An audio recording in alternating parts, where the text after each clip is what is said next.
let's get into the equipment a little bit. You know, one of the biggest things on frog fishing is picking the right equipment. You know, too many guys use a rod that's too much power, and a lot of guys use a rod that's not enough. So, you know, one of the first things that you want when you're frog fishing is you want a long rod. You know, you want a rod that's 7.5 to 8 feet long. You need a long rod. That long rod's going to help you cast this thing. It's going to help you get them out of that heavy cover. You know, but you want a rod that's got a little bit of tip. And Ish talks a lot about this in a seminar, is that you don't want a rod that's a broomstick. You know, if you put a load on that rod and you could barely get that tip to move, you know, like a broomstick, like a baseball bat, you don't want that. You know, you actually want a rod that when you put a load on it, if you look at it, it's got a little bit of tip, you know, and I've talked to Ish many times about it, and about a 20 or 30% tip is what you want in the rod. So, you know, a longer, 7.5 to 8 foot, but more of a medium heavy action rod, you know?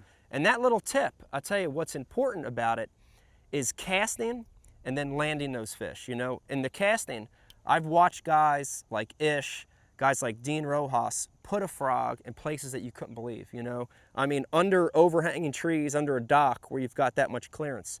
And with that tip, with that little bit of flex to that tip, you're actually using that to load the bait, help you make those casts.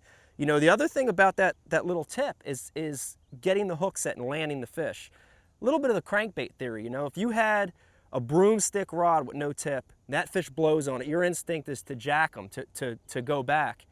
You'll pull that away from them. But with a little bit of tip, it's giving you just that much more delay to let that fish get the bait, and then you load up on it. You know, the other thing is the reel. You know, Ish talks about it all the time, and we both do it.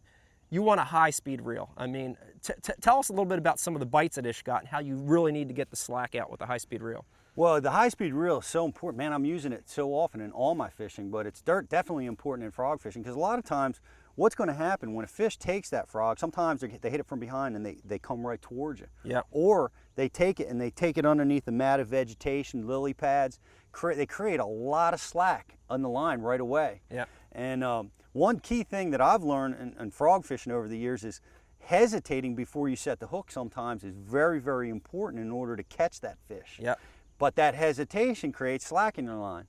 All these things, man, that all leads to the high-speed reel. You're going to be able to get that slack up, get pressure on that fish, get him up, and get him coming through the cover. So the high-speed reels, man, it's awesome for that. It's critical. And then, you know, the last component of the tackle is the line, and it's super critical too.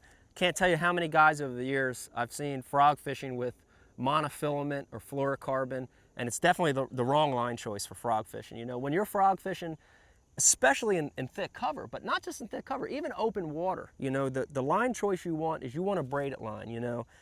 50 to 80 pound, 65 pound test braid is probably the most popular.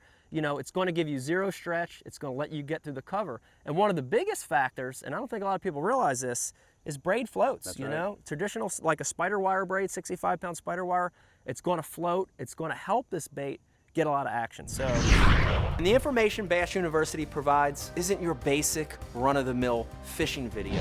This is specific information from A to Z to help you learn, get to the water, and become a better angler quickly.